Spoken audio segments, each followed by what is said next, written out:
Such a damn stylish looking introduction to episode 14, man. Spike taking a dude out with a punch on the street, the Wind's machine herself, Faye, knocking her victim out with a fancy gizmo after walking down the aisle looking awesome, and then Jet takes out what I can only assume is like 4 dudes on an escalator.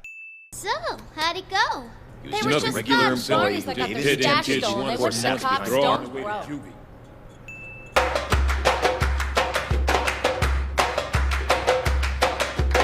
Just when I was slightly nervous that maybe I added a language that wasn't actually in the anime near the end of the first half video, they give me this and I'm happy now.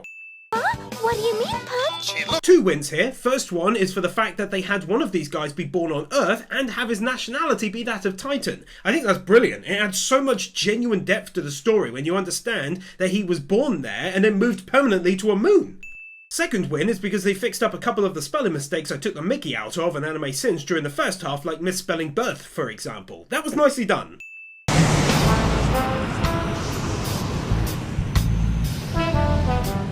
Might be the last time I mention it, so let's go ahead and drop one for the whole element of space. I'm a huge fan, as I said in the first half, and he did it so very well. I've truly loved it. When the ship was coming through, at the exact moment it paid the toll, they could steal the entire balance from the credit chip. The unit immediately sent the cash credits over a secured link to a bank on Europa. There, the money was electronically laundered through a series of blind transactions. They literally could have been insanely lazy when it came to this hacking explanation and almost no one would have cared. But instead they came up with an actually interesting hacking technique, getaway plan, and money laundering scheme that makes sense in a future such as this. They are brilliant. Here. Once again, they could have been lazy here or gone another way with over-the-top comedy, having her pull out something huge, but instead it's a normal-sized folded-up leaflet, and even better than that, they had it be frayed and worn on the edges too. I love the dedication to realistic detail.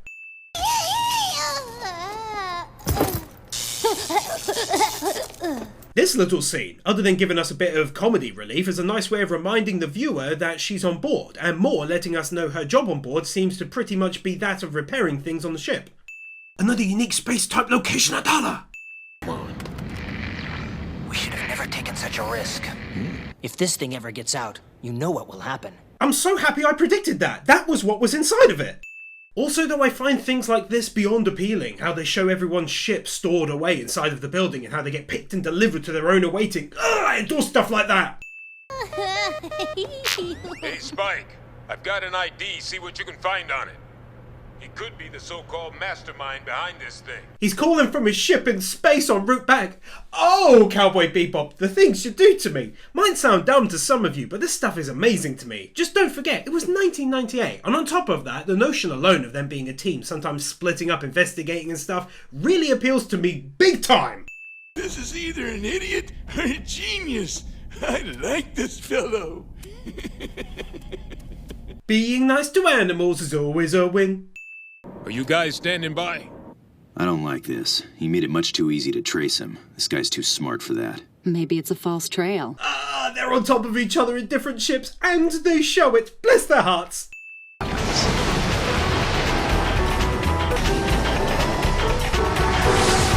So very happy to see that the second half of the season still has superb high levels of animation quality.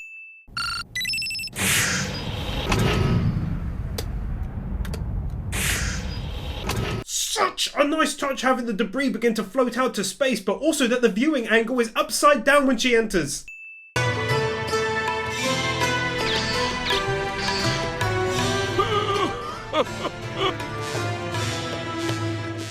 Don't know where this music came from suddenly, but I don't hate it one little bit. What's this?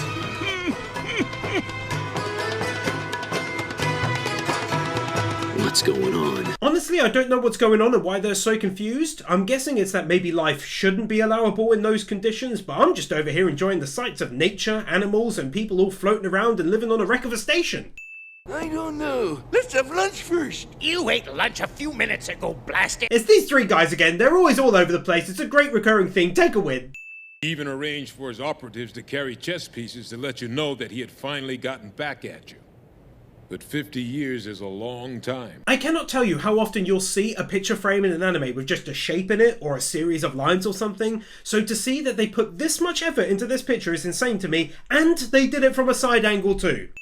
Also, another quick win here for the episode as a whole. I'll be honest, after finishing the banger that was episode 13, I watched to the end to see what was coming in episode 14 and thought, oh okay, looks alright, and then went about sitting and winning My Hero Academia's second half of season 4. But now I'm actually back watching it. It's been a fascinating episode, chock full of fantastic moments, way better than I'd ever hoped for.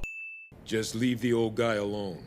Call off the bounty hunters. That's all we ask. You see, Ed would be unhappy if she lost her favorite chess partner, and we wouldn't want that to happen, now would we? Once again says a lot about Jet's character. He's not out to blackmail, especially being an ex-cop, but instead he decides to protect a harmless old man who tried to do right in his younger days and just loves his games, and that's incredibly sweet. Yo, newbie, you're in a good mood today. Howdy there, guys. He's an easygoing dude, ain't he? Showing this guy is okay and just chilling out in the station.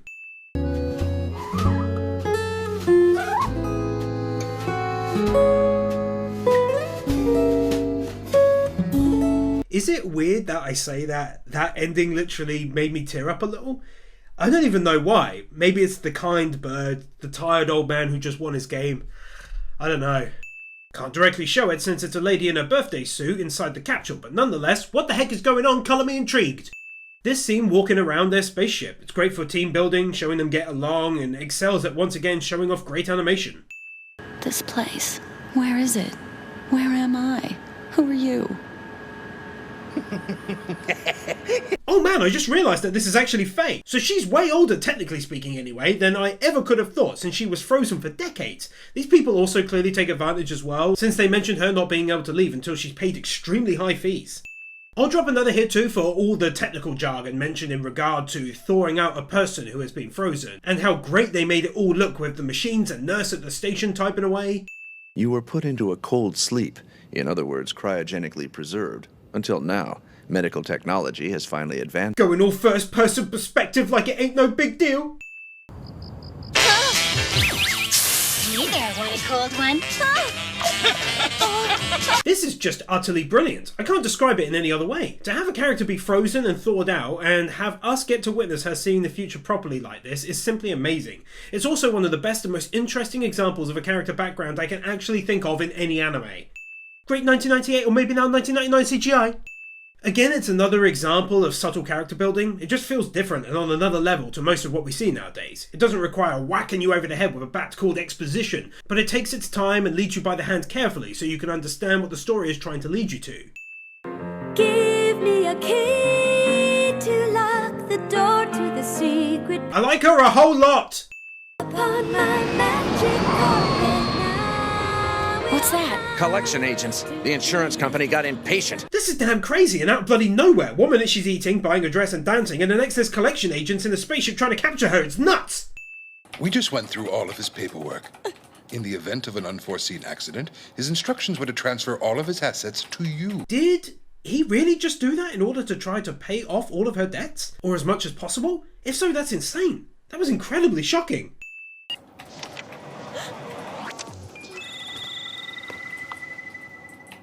Why are all the numbers there in red? Those are all his debts, but they say debt is an asset. Oh my god! They totally got me again! I was on the same page as her, shocked by him helping. Then I paused the screen to read it and was blown away by what I thought was his debts. What a horrible guy!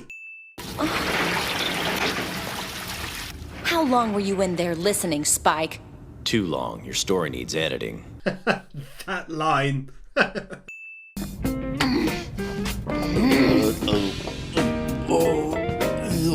Oh my god. Yeah, I want to claim a bounty. I see. Ms. Manley, prepare for rendezvous. Yes, Doctor. And then just when I think it's straightforward, they go and show us it's the damn doctor and the lady from before. This is absolutely crazy. What a story! What are you doing? I'm not going easy on you. Dear lord, they're so good at animating it makes no sense. This is what I'd expect from an anime that took years to make. Also, they talk about a wild and twisting storyline and characters with how she's helping him to escape and Spike is hot on her tail and now they're firing at one another. They could have easily gone down the road of this is a happy team who are maybe just sarcastic to each other once in a while, but instead they give us this, which could lead to a breakdown in the team. Hoping not though.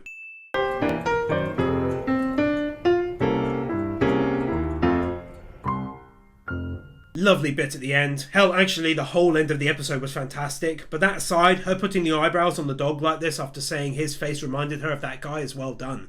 It's like her way of keeping the image of him around a little longer, since clearly she did fall for him like 3 years ago. I have no idea what that ship is, who those people are, but all I know is that a lot of them, and I'll use nice language here, had no body heat in them anymore, and there was a creepy vibe about it, so let's do this! Don't you feel that? Huh?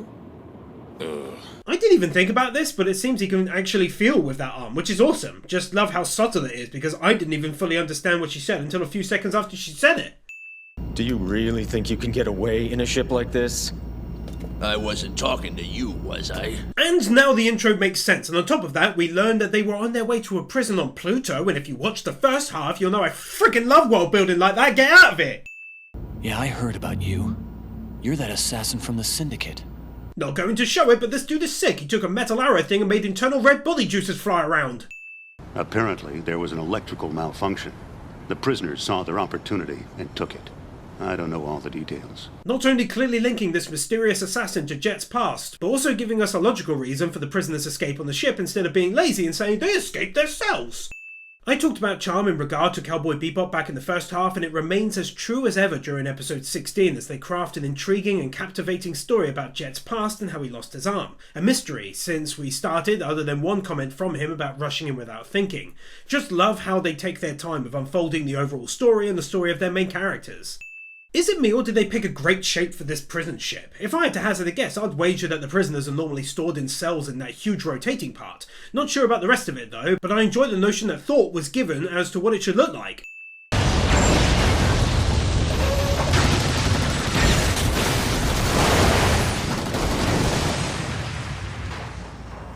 It's like Star Wars and Battlestar Galactica all in one! Ugh! Maybe find a good hiding place near their original route? I don't think so. Well, then what? How great is it that they have a map of Jupiter and its surrounding gates and moons and stuff? Great enough for a win right here, I'll tell you that! Adding some damage to the inside of the ship to further demonstrate the after effects of the riot on board.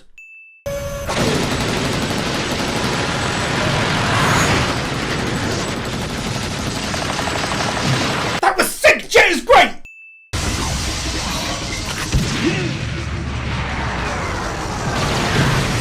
Are you kidding around? That was sick too!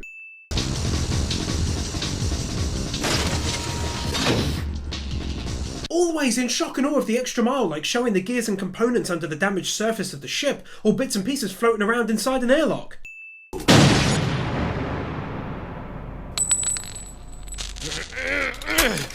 Ah, that was way too close!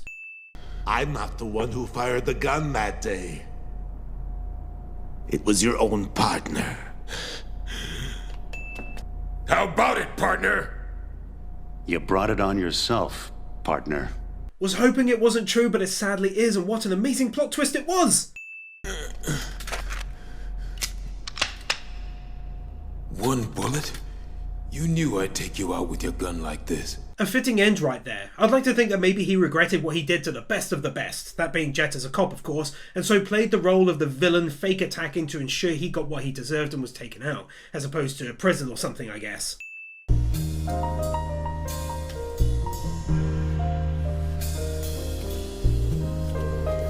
One more for the end of the episode, and again it's purely a guess, but I like to assume he's giving him the gun back either because he wants him to get the credit, even having passed away for taking out the assassin, or as a nice gesture to a fallen cop and friend, or perhaps a mixture of both. Let me know what you think down below. I want some bell peppers and beef. We're out of fuel, end of story. If we can just hold out a little longer, our inertia will carry us to Europa. Just like with the start of the creepy alien episode in the first half, here we get another realistic look at the reality of bounty hunting. Empty stomachs and no fuel mean the crew is in a bad way until they can drift into a port.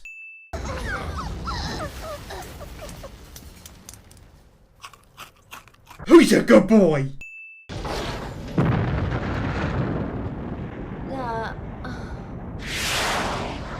Even hit and runs are still a thing in the future. What's wrong? It hurts. These rations expired a year ago. It's a good thing I didn't eat them. Serves you right. It's Nice way of finding out that the culprit was actually Faye after all.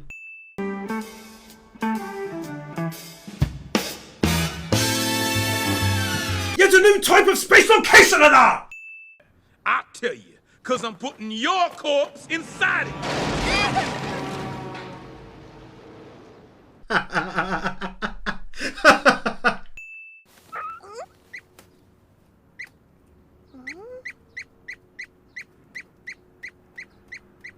Oh God! That was amazing. Ed's long test and experiment on the Cowboy Bebop crew and all of the gloriously weird and wonderful sights we get to behold along the way. We'll get the reward and buy food! You're a cow woof woof. These two just silently becoming a pair of bounty hunters. What's wrong, youngin'? Why so blue? Your woman run off with another man or something? So? These three are back again. They really and truly do get all over the galaxy. Rotating animated shot of awesomeness. There's just so much going on in this scene. It's absolutely brilliant. Multiple people firing at each other and chasing the train via car, and Ed gets involved with our lovely little doggo, and it was brilliant.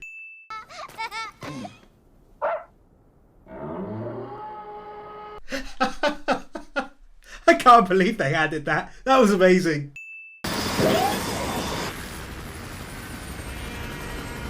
I think this might actually be one of the first times that we're heading back to a previously visited new space type of location radar, and I'm enjoying seeing all of the sites again, but this time from different angles and likely different locations too. Yeah, but she's made a lot of enemies. Think about that. Well, I better run some tests on it. I always give props in anime to voice actors, and it just occurred to me that I don't think I've done that here, so I'm going to drop a win for everyone's roles. They've done a cracking good job for 2001, which was when this was dubbed, by the way. There is a non-profit convent on Europa. There's more, look! Pluto Penitentiary. He's actually reading out, or sometimes surmising, what's on the screen in reverse for us.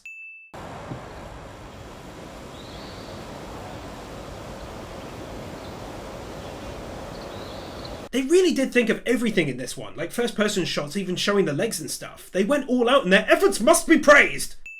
There we go. Huh?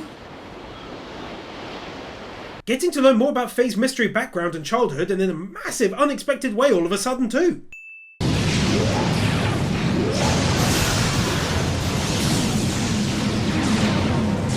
I enjoy that imagery so much that they can take one more final win for that in the second half.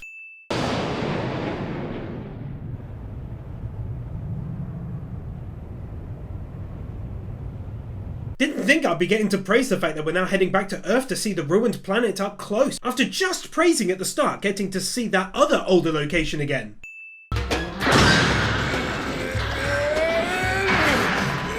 I like to think here that Spike was ready holding out his hand in case Jet needed to grab a hold of it quickly. All of this, really?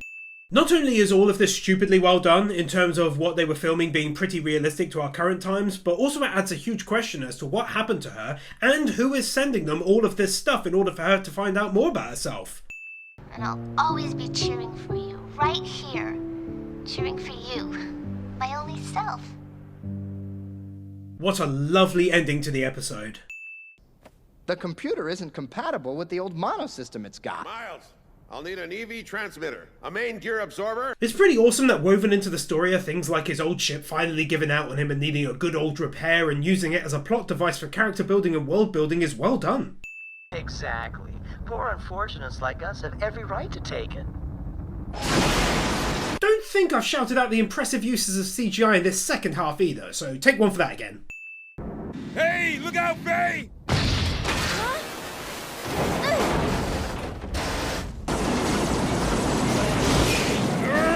I didn't do anything!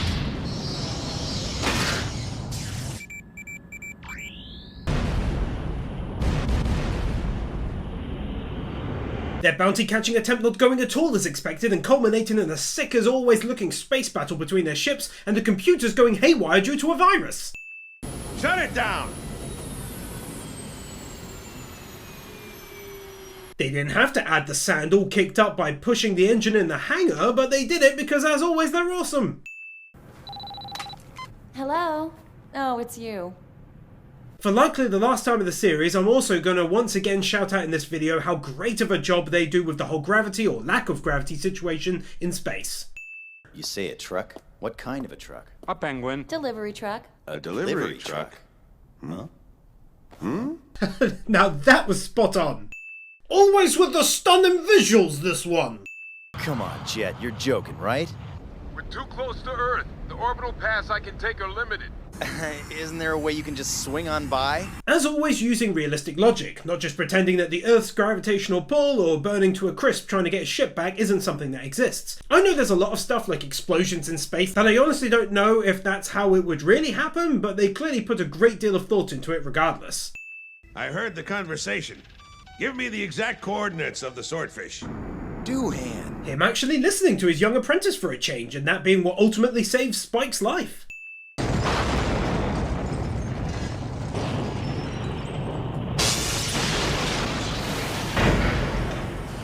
No doubt that was like 1 in a billion to pull that off, but it was sick as hell. I journeyed here in order to take your lives. What the hell was that all about? I'm so confused. Take a win, but let's be careful when stepping into episode 20. Hello, boy.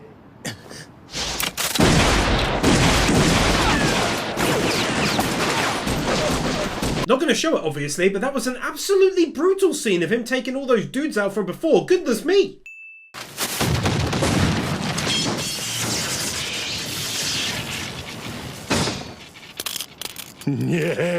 What?!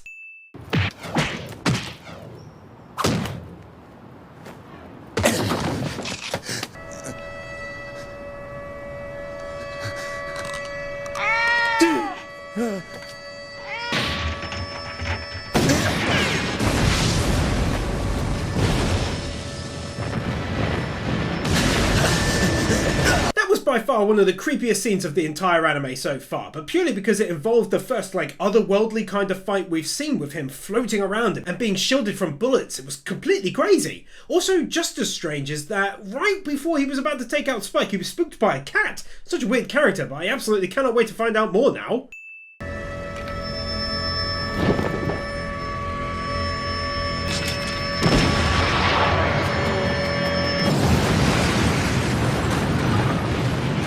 The previous win can go again. Like, that was creepy as hell. Even that explosion didn't stop him. And then he showed off all his weapons and he just attacks without discrimination. It's genuinely strange and creepy to me, I swear to God. And that awful constant grin. I'm going on record to say that this episode is way worse than the Alien one for its creep factor. There's something about him floating around with that grin or smile that gets my hair standing up. Fei-Fei, why keep it a secret? If we don't, that lunkhead will run right out to the party. Just playing with your head. Would you rescue me if it were true? Lunkhead. Actual character building for Faye? I wouldn't have thought it possible, but she's actually worried about him getting hurt or worse. She didn't even make a wisecrack afterwards either.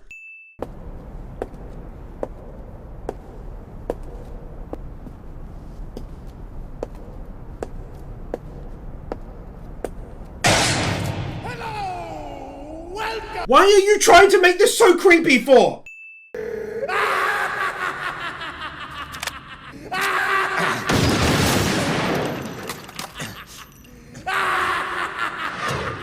Dude, even the guy voicing this character did an outstanding job with that insane laugh. That was horrifying, like absolutely awful, as we learn that he was an experiment of sorts gone wrong and they did all these terrible things to him and turned him into this freak machine that enjoys his revenge a little too much. Wow.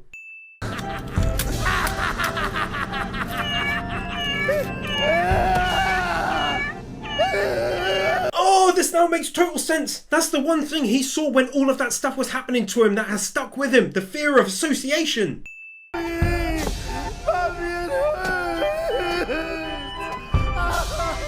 That is awful. He's crying and asking for his mother because he's in pain for probably the first time and as long as he can remember. They did such a number to this guy.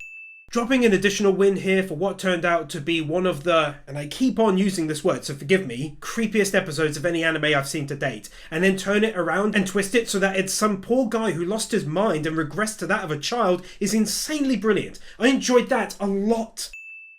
The message came from a guy named Powell, who I had lost touch with long ago. Not CGI. So I decided to look into his current whereabouts. Powell's background was unknown. There's on Mars. But when I finally managed to locate him, he was not in this world. So it's not an Oldar moment, since we've been here numerous times, but huge appreciation from your boy here for always giving us different views of different locations. I've seen a lot of anime where every time they want to show you, the viewer, where a scene is taking place, they reuse the same shot over and over again. But here they go the extra mile, as always, by giving us multiple different locations even in the same place.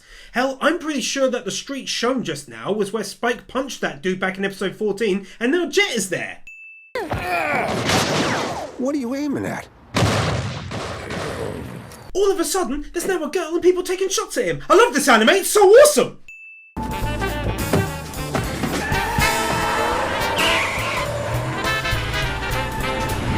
Showing off a futuristic element alongside old school tech, where you can see some cars are being driven and others along with public transport are running automatically along these lines. Universal feng shui is the science that reads these natural energies and applies them to everyday life. Lovely scenery shot. Who'd have thought they'd follow it up with these gorgeously detailed views as well? Was a consultant for a major syndicate. That's the real story. He leaked some inside information to me back when I was a detective with ISSP. So right now I'm guessing that this is going to be the first time that perhaps the story is pulled into its final destination, since the Syndicate are being mentioned more and more. The Syndicate are who I believe Vicious works for, and thus I would guess they're the endgame. And if that's the case, then this is just about the best way to have handled the overall story, just mentioning them more and more until they become the main focus again. Evil stepsisters.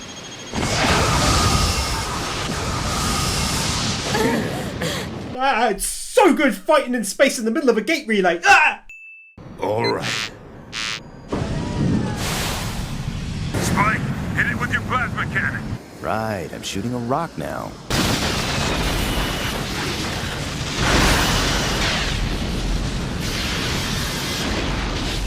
Ultimately, that was quite a sad ending, really, especially when they used that guitar song. That damn song! But it was shocking, in all honesty, for him to have been alive there, only to pass right in front of his daughter just as she had time to say goodbye finally. But a good episode all in all, and as stated, it is likely pushing us towards the end of the story.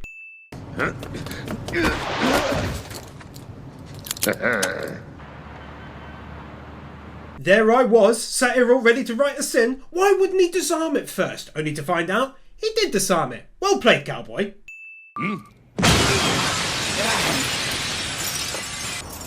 Andy. Introducing us to a horse-riding, cowboy-looking bounty hunter in what can only be described as a pretty reckless, albeit awesome fashion.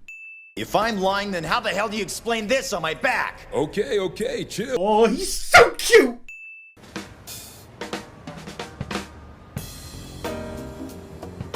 Stupidly awesome and detailed nighttime city-related scenery shot. There's a serial bomber coming tonight, you know. Oh, really? I wasn't aware of that. Faye the walking winds machine strikes again. How does she do it?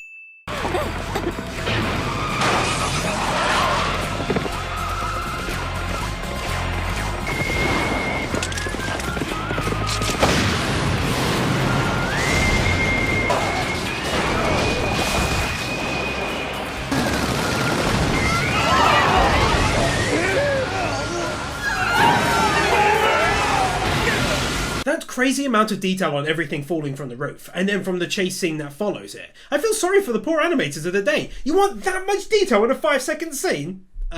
In Japanese, of course. They're sadly mistaken if they think they'll get away with this. No! You alone? How dare you insult me by showing up late? Wait. Putting aside reality for a moment in terms of allowing this guy to keep getting away, it's hilarious that Spike is putting his own personal vendetta with this other bounty hunter in the way of actually capturing a guy who clearly just wants to be bloody captured. Get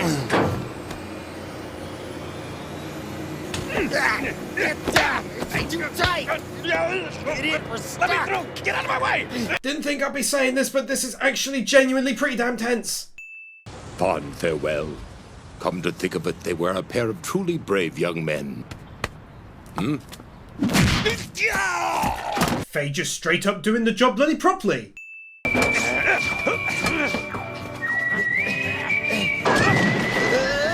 I am not a fan of heights at all, and that is awful, but mixed in at the same time is brilliant looking hand-to-hand combat animation, and it's leaving me feeling very confused.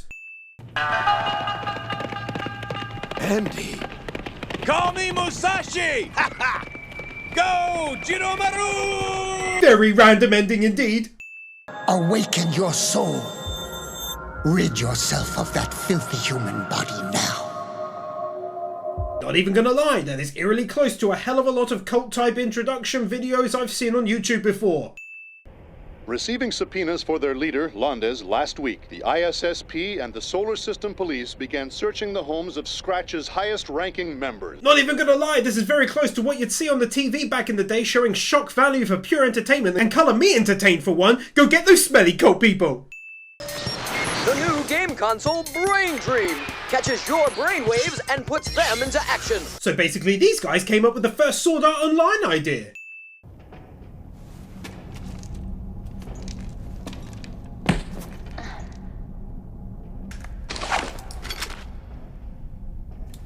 I have no idea what was happening with Faye, but what a great setup to this episode as a whole, starting off with switching between channels, giving us a fantastic look at world building this way.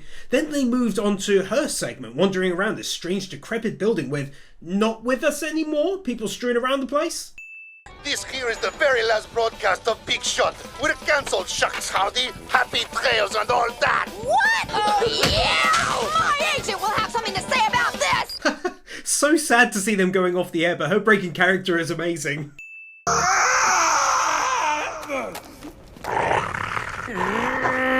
Ein sensed there was something wrong in Fanging. If he hadn't done that, I'd be a member of Scratch right now. Although it looks bad, I think our little super doggo down there was trying his best to wake him up out of that trance he was in. What a good little doggo! And coming back to this in 25 seconds time, yay, I was right! I just put her into a state of deep sleep. Of course, as you can see, the other bounty hunters slept to death. Oh jeez, that's awful, and kudos to Cowboy Bebop for never fearing to delve into darker territory. They might keep things light and comedic most of the time, but that only makes the impact that much greater when they do then decide to switch things up. I thought if she could just see her brother once more. Go on in. Thanks so much. This. No, stop. No! Stop it! Stop it! Don't turn it off!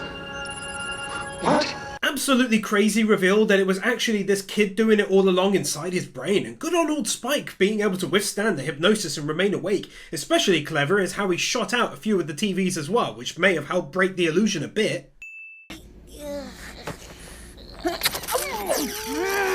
Wait, what? Whoa, that was unexpected?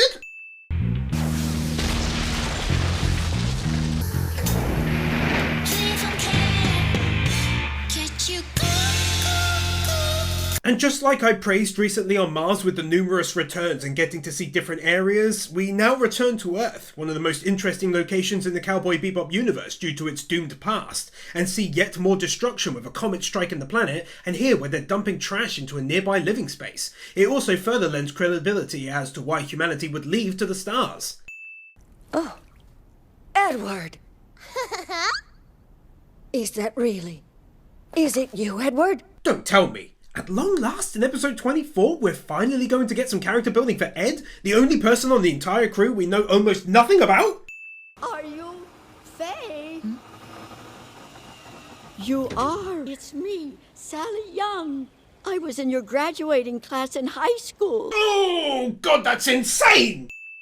Of course, I remember now. They put you into cryogenic hibernation after that accident. That's why you still look the same. What I'm liking about this episode so far is that they're showing us a different side to Earth. In the first half episode, which covered Earth, it appeared like the planet was just wrecked. But now I can see that there are pockets where people can live a somewhat normal life. And that's just the kind of world building I really appreciate. Hurry, Mac and whatever! McIntyre! Is it just me, or does this vehicle not really remind you of the one from the Mass Effect games?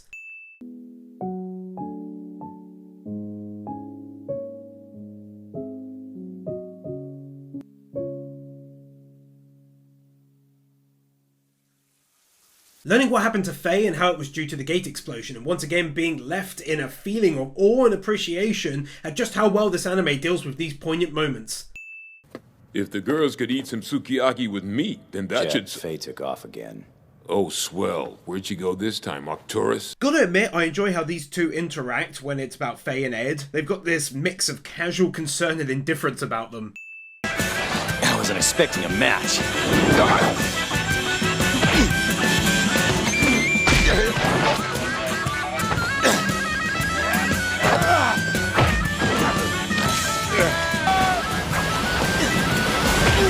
You know the drill. Out of win for exceptional animation quality. It's so smooth! Francoise! Hey! Round and round we go! Might as well drop one more for the reunion of Ed and her dad finally too. Hey, hold on! That's quite sad really, seeing how quickly he dropped everything to race off without a word. I think he's the same as Ed in that regard, that he clearly doesn't think much, but being a father he should be better, and I think that's the takeaway from this scene, that she has no home with him, at least not one that counts. Confusion creeps inside me, raining down. Got to get to you, but I don't know how. Call me. Is it weird that it makes me genuinely tear up a little that the precious doggo was hesitating where he should go? That was like a sad ending really. The crew split in half and then a bit more because of the dog. There was a lovely song being played throughout. The guys seemed to be trying to use eggs to fill the hole left by all three of them leaving, and poor old Faye settled down in the ruins of her old home to try to once again find some level of comfort and belonging. In a memory. The elders are making their move. You're in danger. Go quickly but quietly. Ah, yes, I know what this means. We're finally getting some more Spike background information. I can't wait to fill in the gaps and answer the questions I've had for ages.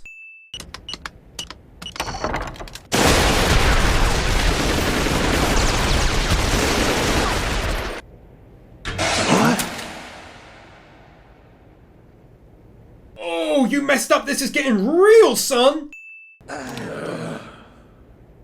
What a foolish thing this is that you have done. Also, take one more for doing exactly as I thought you would, bringing Vicious and the Syndicate and everything else full circle, right for a neat and tidy ending to the series.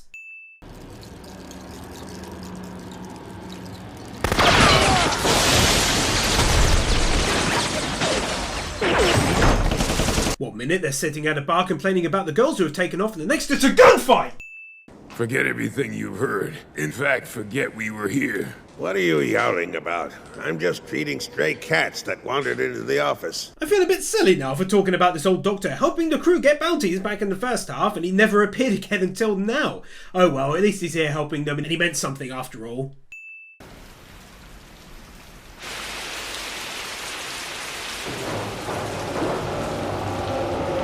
And finally, 25 episodes later, all of the start in the first minute or two of episode 1 actually makes sense and come into full focus. One thing you can say about Cowboy Bebop is that it really does have a beginning, a middle, and an end. Nothing is dragged out for the sake of it. No endless filler episodes, just 26, summarising the entire story. No more, no less. And I guess that's both a good and a bad thing if you love the series like me.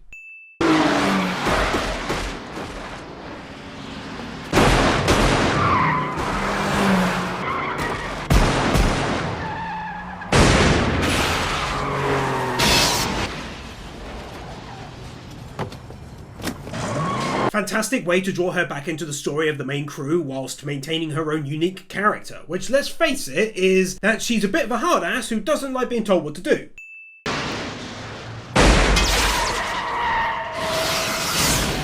Check out my girl. She lands 2 tire shots in a row, and this is during an age where every single Hollywood action film has people loading enemy cars up with 8,000 rounds whilst not hitting a tire frickin' once.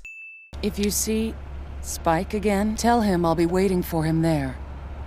That's all. He'll know what it means. He's in the middle of the savannah. No means to treat the wound. The leg rots and death approaches. Last minute he's picked up by an airplane.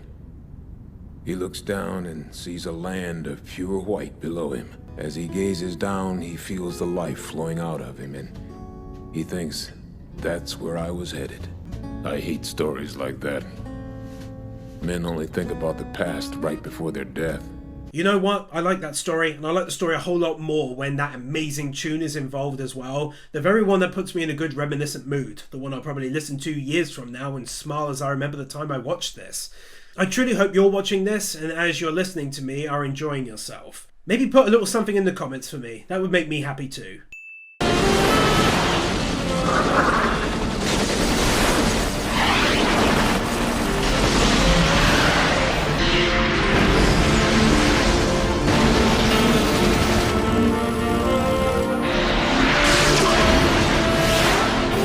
For the last time of everything great about Cowboy Bebop, go ahead and take a glorious win for these beautifully put together and edited space battles. Gonna miss these a lot.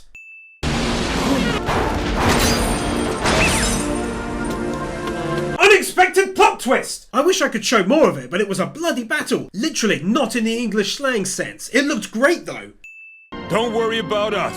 Just go. Find what you lost and get it back. Go.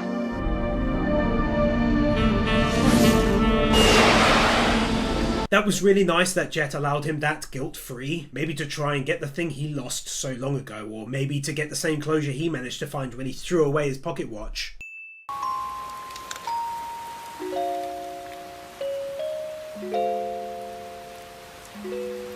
Are you friggin' kidding me? Plot twist! Let's just go away somewhere. Not sure why she pulled El Pistola on him, but seeing him finally get this reunion is awesome. I have no doubt at all, though, that it won't end all nice for them. I told them you weren't here. I said you were already dead. Oh, this poor lady who had broken free from her previous life successfully, only to be mercilessly cut down for absolutely no reason at all. You won't need all those weapons if we run away together, you know that. Gotta love that about Spike. He doesn't weep for everyone to see, but he certainly shows it on his face when he's angry, because oddly enough it's a pure lack of emotion, rather than like normal where he's very expressive in many ways. You told him to go after her. My leg is wrecked. My ship is busted. Hell yes, it was nothing but trouble. And I don't give a damn. This very rare reaction from him definitely means he wants to go after him, and it's making him angry that he can't very easily now.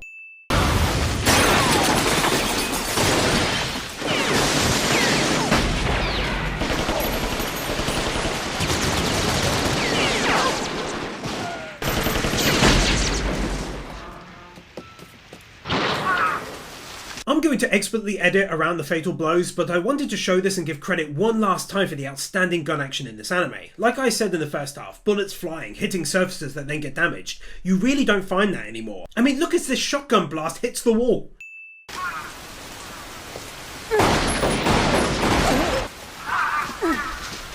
Get down! Oh, it's annoying I can't show it, but they went to 2 first-person perspectives just now as each of them took out one bad guy.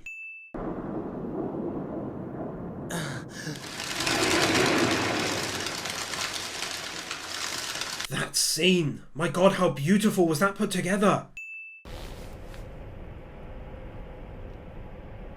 Do you have anything to eat? Huh?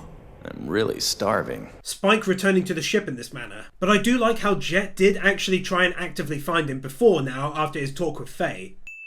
Then one day, the cat became a stray cat, which meant he was free. He met a white female cat, and the two of them spent their days together happily. Well, years passed, and the white cat grew weak and died of old age. The tiger-striped cat cried 1,000,000 times, and then he died too. Except this time, he didn't come back to life. This story about the cat, which I might be wrong and feel free to chime in the comments, but I feel like this is about him. He's the cat that feels like he's cheated death numerous times, but now he's lost his true love, he's off to die one more time and not come back. Where are you going? Why are you going? This being Faye's crazy personality's way of telling him she doesn't want him to leave and not come back, to try and move on.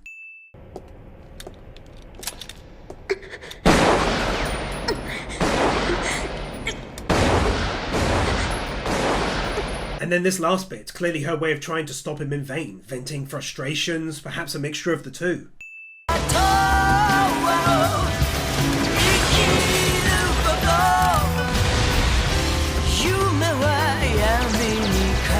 Oh my goodness, this is such a great action scene! Shit. That was awesome! I'm glad he's still helping him too!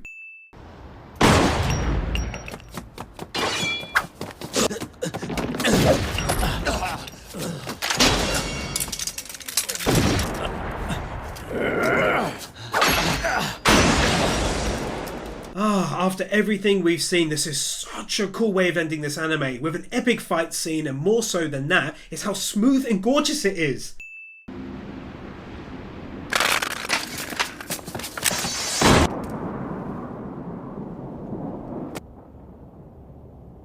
I'll avoid it for monetization reasons, but they traded back weapons and dealt each other one final blow. I really couldn't have asked for much more in terms of a final battle in Cowboy Bebop. It's not the kind of anime to have people getting flung 6 miles in the distance and thrown 4,000 punches, which I love as well, but it's not Cowboy Bebop. It's all a dream. Getting to hear her final words. Bang.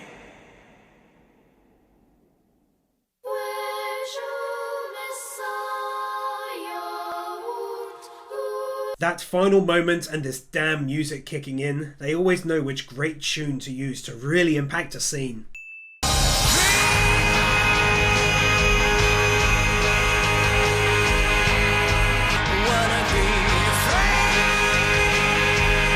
Just wanted to add quickly that this is a fantastic and catchy song, really fitting to this ending's credits after what just happened, especially with the mentions of a dream and being free.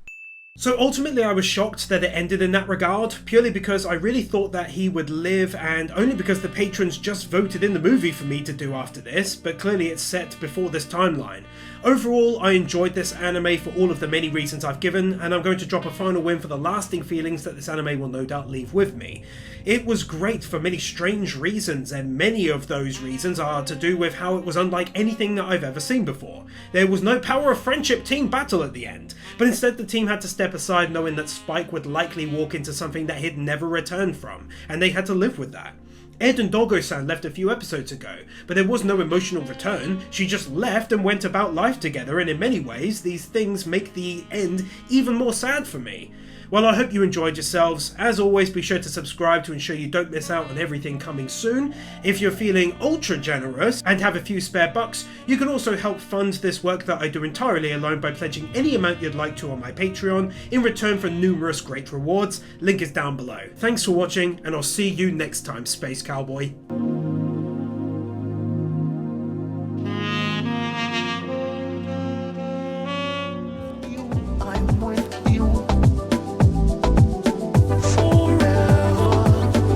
Nathan Bird, Bird Without a Word, Arias Alivari, Aidan White, PK Fan, Ali 50, Ryan Anderson, Isael Caldera, Arman Jasuja, Chris Harris, Jonas Stahl, Manolo Saucedo Munoz, Luis Hernandez, Joe W, Yuki Ali, Manuel Morales, Dark Lord Bloody Soul, Sentimento, Jaffa 6263, Silva, Master Tank, Boogie, MD McVeigh, Aurora, Kevin Nelta, Stefio, Brendan Kriya, Storm 970, Spirit Spinner, Mr. Waffle 64, Theodore Quackens, Kaj Vozelman, Jordan Samuels, Gabby C, Amye Crimson Shadows, Forian, Kyle Farmer, Buzzbomb 3000, Jaffa 6263.